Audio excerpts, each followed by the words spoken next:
Hello, thank you for coming back to the second lecture in this series done for IGMI Amor.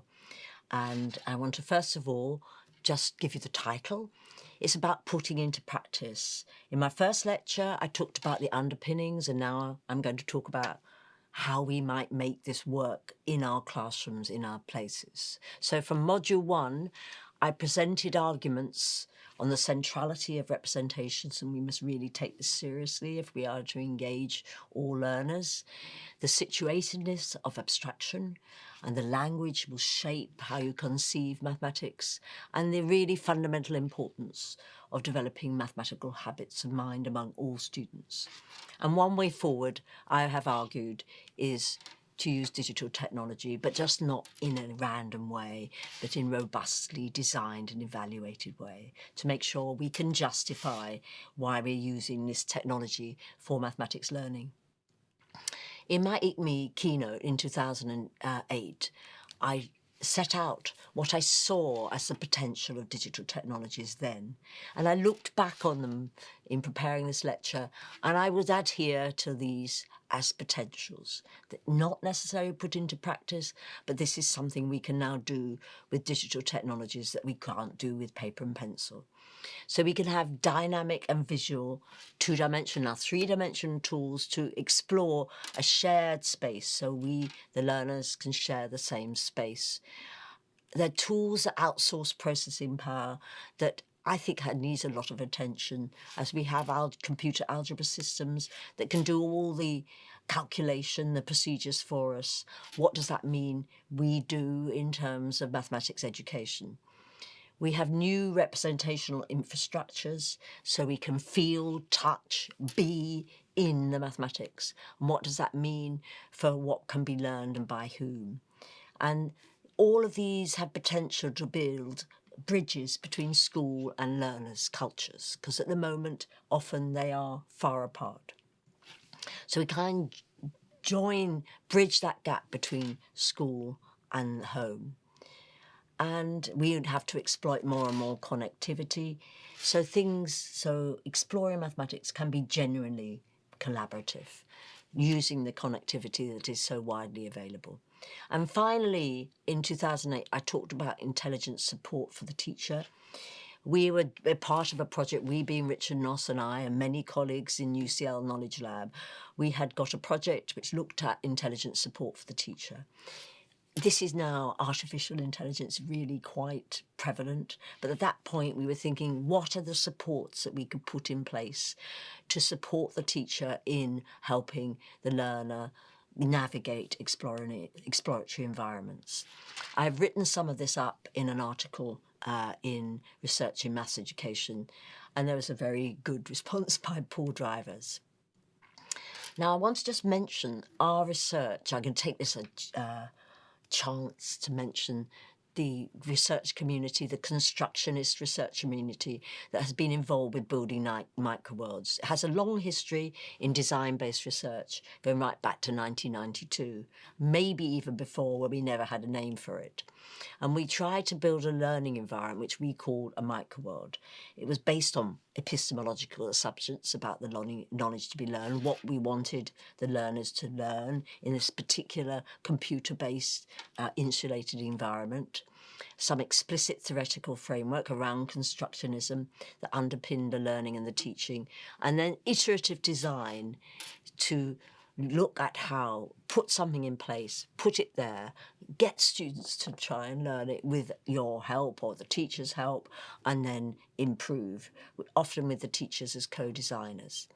And what Richard and I wrote in our 1996 book, Windows on Mathematical Meaning, we wrote this in a well-designed microworld, that things that matter are the things that you have commands to change, that you can change them and see the implications of those changes by offering a screen, so somewhere out there that we can all see, the computer, what you put on that screen, can help to make explicit that which is implicit. And often that which is implicit is so important, and can draw attention to that which is often left unnoticed. And I think this has been the one of the principles behind our microworld design.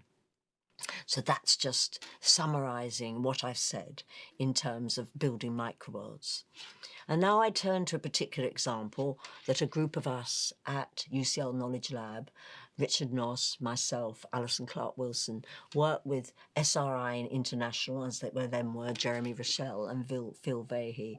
And we wanted to go from tasks that we could show, that tasks where students could really, by using the dynamic potential of the tools, become more engaged in mathematics, to a more curriculum innovation approach. So several activities together. So this was the aims of Cornerstone Maths, and I'd say this is just an example. It's one that I was involved in. There are now many others. So take this as a generic example of what might be possible. And Cornerstone Maths, powerful tool for powerful ideas, was our strapline. And our aim was to exploit the dynamic and visual nature of digital technology for students in middle years, 11 to 14 years, to stimulate their engagement with those mathematical ways of thinking. Focus on important maths ideas that are also, we know, are hard to teach, and make dynamic links between key representations. As I said in my first lecture, if you change representation, you can disrupt what students were thinking and draw attention to structures.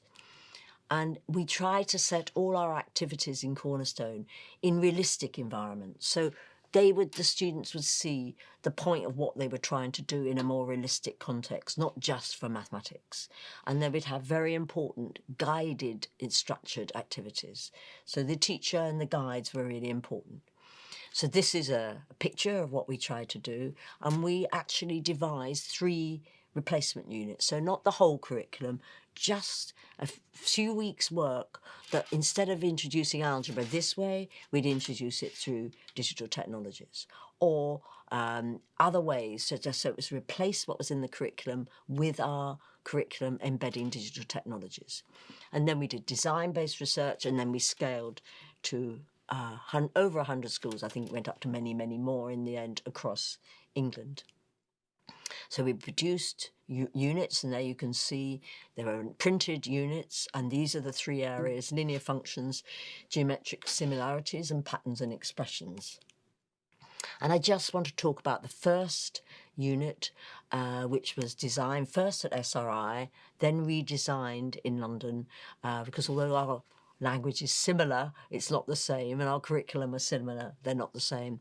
But I wanted to mention it because it was not only a very successful module, it was a module on linear functions, and it was about designing mobile games. So we really wanted to exploit the engagement our students have in video games. And we were inspired by the work of Jim Caput and his design of SimCalc. So we rewrote SimCalc for our particular environment. And I think it's such a powerful environment, it's worthwhile mentioning particularly.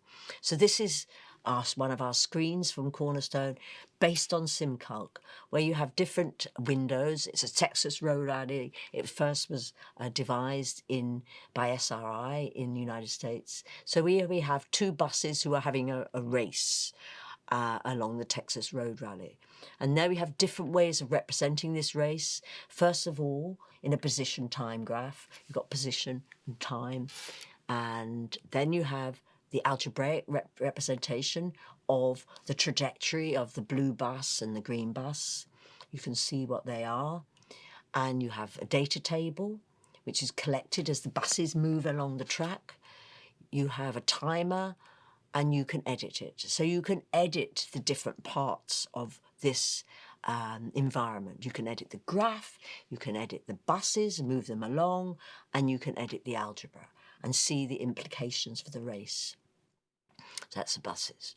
So the learning goals was to try and see speed, identify speed as the gradient in the graph, and link the representations to the coefficient of the linear functions, and connect the starting point to the intercept of the graph on the distance time axis and the constant in the function. So you've got these different representations and how we can link them dynamically. And the issues in trying Cornerstone, which was amazingly successful in both countries, is the novelty of these dynamic links. What do they mean to our learners? What can be changed? What can be controlled? Why can't you control, say, the data table? You control the graph, you can change the gradient, but you can change the algebra, but you can't change the data table. Now, why is that? And then there is this issue of moving into practice. Although we had teacher materials, we had teacher support, how far, we thought, are those dynamic representations and those links actually explored dynamically in the classroom with a mathematical lens by the students and the teachers? And this takes us to really moving into practice and really other sorts of theoretical notions. So the shifts in Cornerstone's research, which I would hope would also be mirrored in other innovations, is try and establish learning gains in a way the best environment. So you devise your innovation, you devise your teacher support, and you see by authentic measures how far the students are engaged and learning. Then you identify factors to sustain and spread. And then what we noticed were these mutations, legitimate mutations, where the teachers took ownership of the materials and adapted them to suit their particular environment and made them better. But also what are called lethal mutations. And this goes back to Anne Brown and Capioni way back in 1996. And the point about a lethal mutation is that it's completely transgresses what we wanted in our aims for the research. For example, the links and the representations were not explored dynamically. They were simply given as a presentation with the teacher at the front of the class, which is against all that we wanted. So general observations looking back on this work is any innovation, however carefully designed, tends to become fragmented. And you have these legitimate and lethal mutations, and how does that shape what happens in the future? Sadly, professional development for the teachers, which was such an important part of our Cornerstone programme, tends to get forgotten, and you just have the resources. And given that this is a new way of looking at mathematical concepts and structures, it's quite important to have professional development where the teachers themselves have time to take ownership of the ideas. So I then end this talk, or before I move on rather, to is there another complementary approach with the same fundamental ideas but slightly different underpinning? And you might want to recall in my first lecture, I suggested that changing representation of mathematical ideas tends to provoke awareness of thinking and thinking about mathematical structures. So can we introduce a new language for mathematics? And I will return to Jim Caput. Richard Noss and I wrote a book, an article with Jim, where we wrote that the difficulty of a mathematical idea often inheres in the system in which it's expressed. It's the same idea. The difficulty is embedded in the system in which you express it. So, and we use this example for those of you who know the chain rule. You just imagine it would be difficult to do if you look at the procedural rules of calculus without Leibniz's elegant notation. And this was all part of a special issue that we edited in memory of Jim Caput called Democratizing Access to Mathematics Through Technology. And I want to mention that again because that's something that was fundamental to so much of our work. And also fundamental in terms of new representational infrastructures and democratizing access to maths was the work of Seymour Papert in terms of turtle geometry, in terms of the idea of variables. And Seymour inspired Richard Noss and myself over many years by his brilliant insights and his constructionist theories. Here he is at the opening keynote of ICME Study Technology Revisited in Hanoi. And there is a book that I edited with Jean-Baptiste Lagrange exactly about this issue.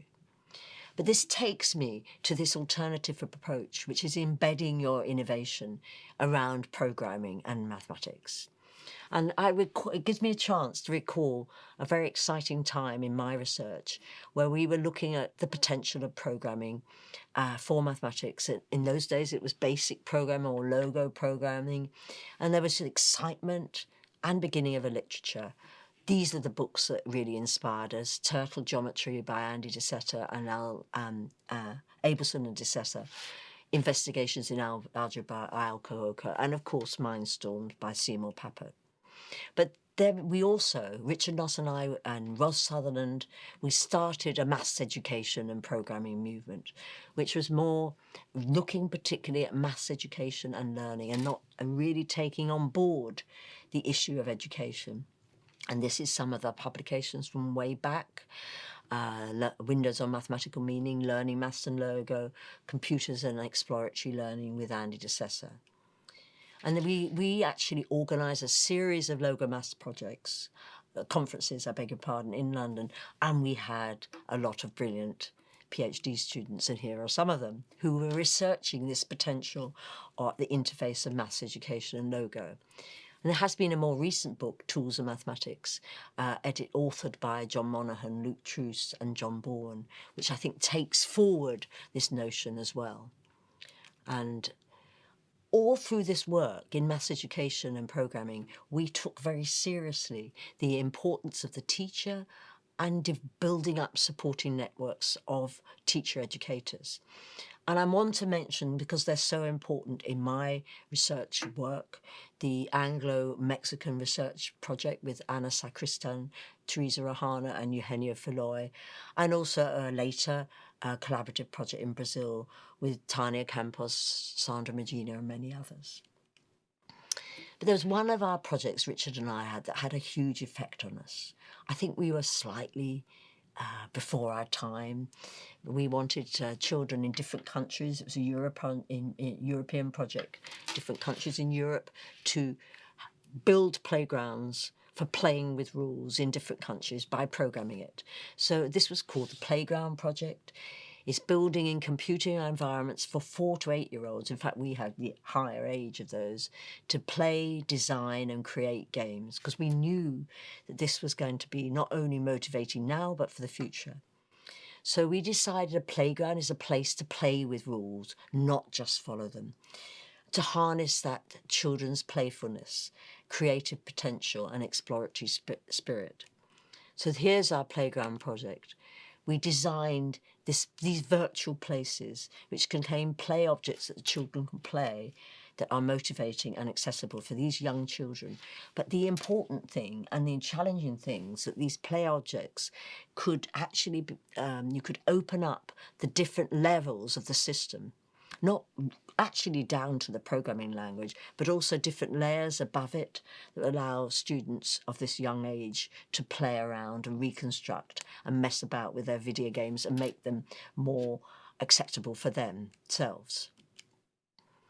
Undoubtedly, these young children found this very motivating. They built their self-esteem, most particularly when they had collaborative groups in their own country, and they competed with groups in other countries across Europe. And I wish I knew where these children were now. But the question was, what were they learning? Yes, they were motivating. Yes, they were engaged, without doubt. But what were they learning? And the question is, which remains a big question, is how to bridge this sort of out-of-lesson activity. It was mainly in clubs and out of school, with school mathematics, which is what we wanted them to learn. And this takes me to my next lecture. Thank you very much.